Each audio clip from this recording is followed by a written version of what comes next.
It's official. We are now a part of the Grand Canyon 1% Club. On October 7th, 2022, my dear friends and I completed a 26-mile Grand Canyon rim-to-rim hike, starting at the North Kaibab Trailhead and finishing at the South Rim Bright Angel Trailhead in just 14 hours.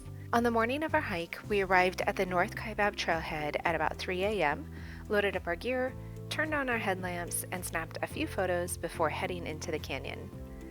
As we neared Roaring Springs, we had just enough sunlight to take our very first photos on trail. By 6:30 a.m., we arrived at the Manzanita Rest House, covering the first 5.5 miles in just 3 hours. And I'm happy to report the pit toilets are very clean and well stocked with toilet paper, so there's no need to pack your own. Leaving Manzanita, we crossed a footbridge, passed by this beautiful waterfall, and we continued down the path along the Bright Angel Creek toward the Cottonwood Campground. Watching the sunrise over the canyon was breathtaking. The sun illuminated the mountains in the distance in this brilliant gold color. The canyon is just a magical place with this palpable high vibe energy. The pictures and the videos will never do it justice. By 8:30 a.m., we passed the first set of footbridges as we neared closer to the start of the box. We quickly fell in love with this section of the hike. It was by far our favorite. The canyon walls closed in around us and the trail traversed along the Bright Angel Creek. Each turn brought new, breathtaking sights. The beauty and serenity of the canyon is a little bit overwhelming, and I felt so small against those canyon walls.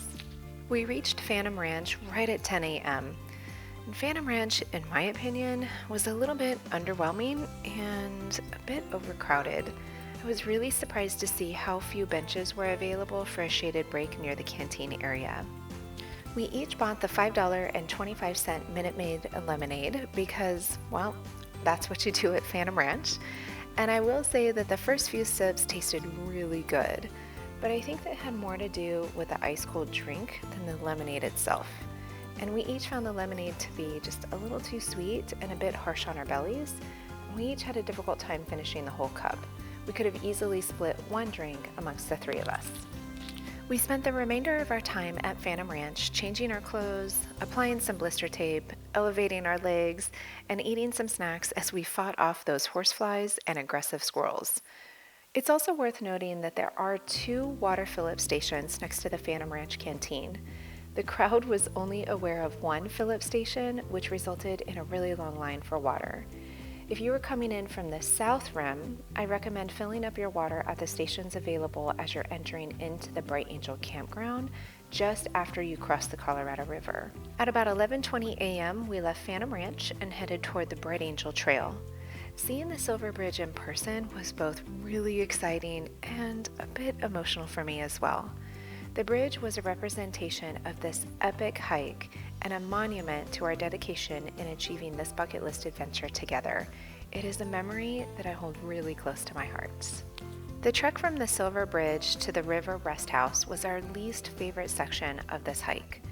The terrain was really sandy and chunky in areas, making it difficult to keep up our pace, and the views in general were just not as beautiful as the area we had come from.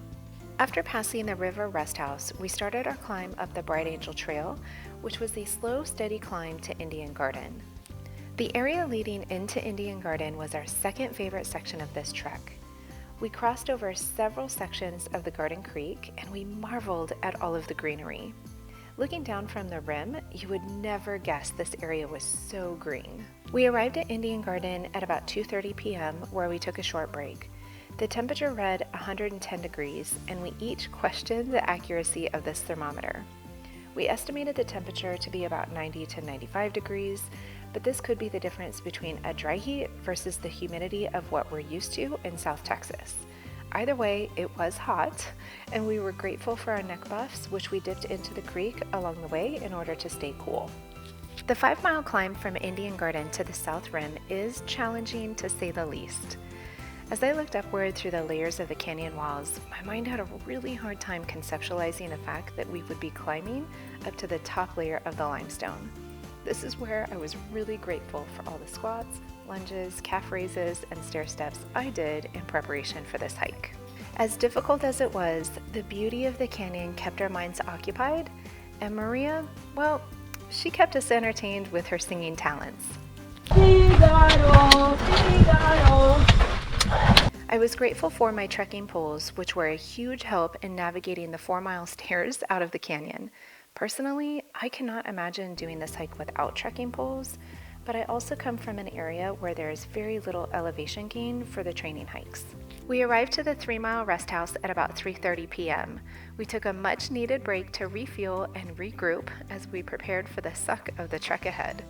We knew this would be the hardest section, but we also knew that mind over matter and a good attitude would be the key to a successful finish.